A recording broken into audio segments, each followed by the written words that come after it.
There's an interesting history here, because not only were people displaced with the construction of Lake Kariba, what followed was guerrilla warfare. Those countries that wanted to be liberated, there was that conflict. There were guerrillas in this area, they operated here. And that took its toll. Took its toll on the communities. People perished here, people perished. Whilst the political future at that time was not very clear, Zimbabwe, arms were left here. Arms were left here, arms caches. Those arms have since been found, and they've resulted in the wildlife that was here on the butcher's block. Everything was butchered. Species that were endemic, indigenous to this area, have been decimated.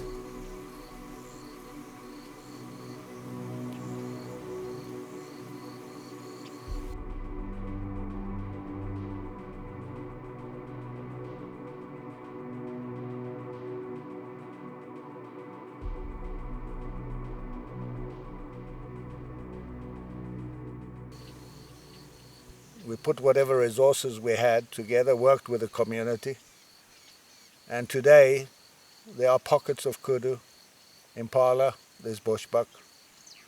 We've had wild dog in and out, come in and they've left. And there's hope. I really believe there's hope.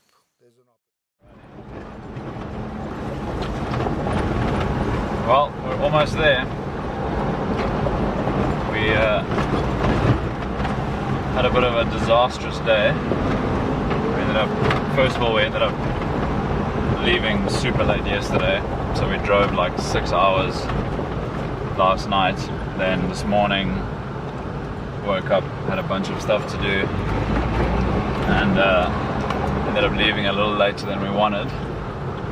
Then like 2 hours into the drive, we came literally to a grinding halt. So we had to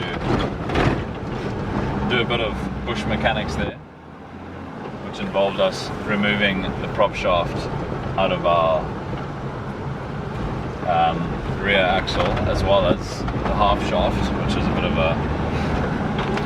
of a mind grenade, is how we're still driving around this car right now without a prop shaft, but it seems to be working just fine, so that's cool. We just have one more hurdle before we get into camp.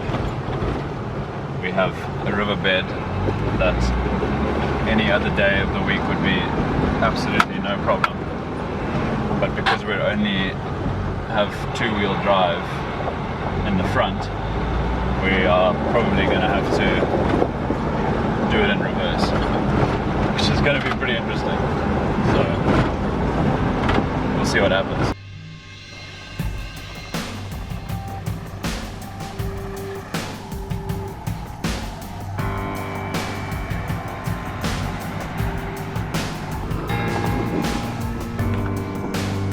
Try one more time, and then if it doesn't work, I'm gonna reverse all the way out and then try come back in reverse, see if that works. But I don't even get halfway up there.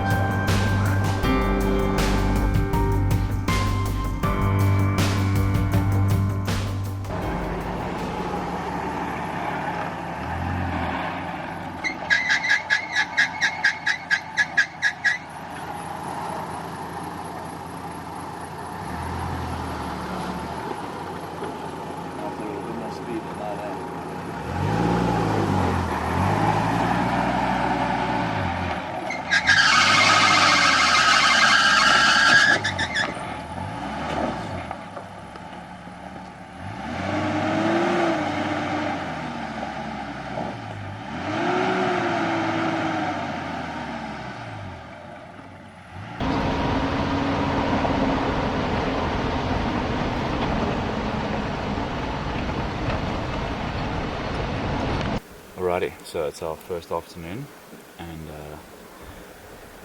this morning we were up in the hills, probably like 10 kilometers away from here, and we were basically looking for hopefully a big kudu bull, which we didn't find. We saw a bit of sign, but we didn't even see any kudu, so we've decided to change things up this afternoon. We're down on the river.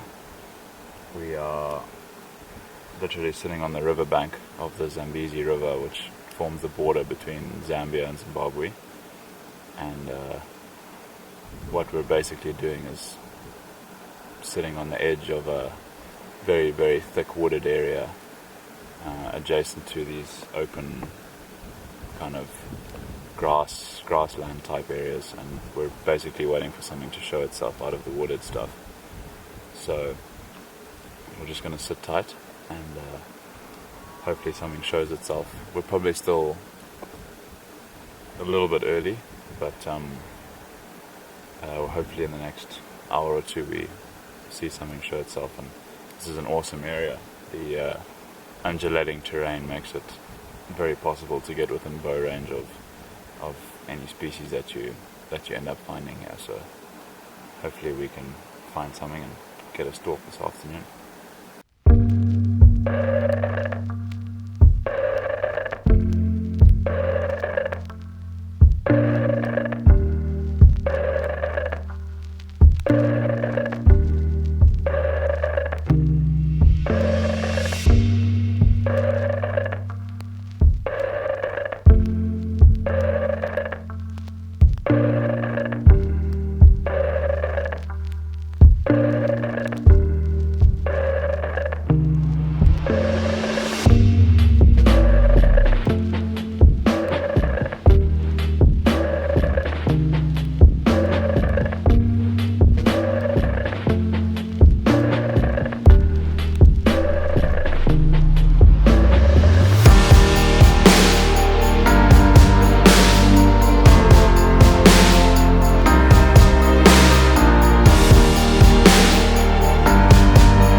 ago when I first came here, we would never ever dream of taking an animal off this property, just out of desperation for the population to thrive.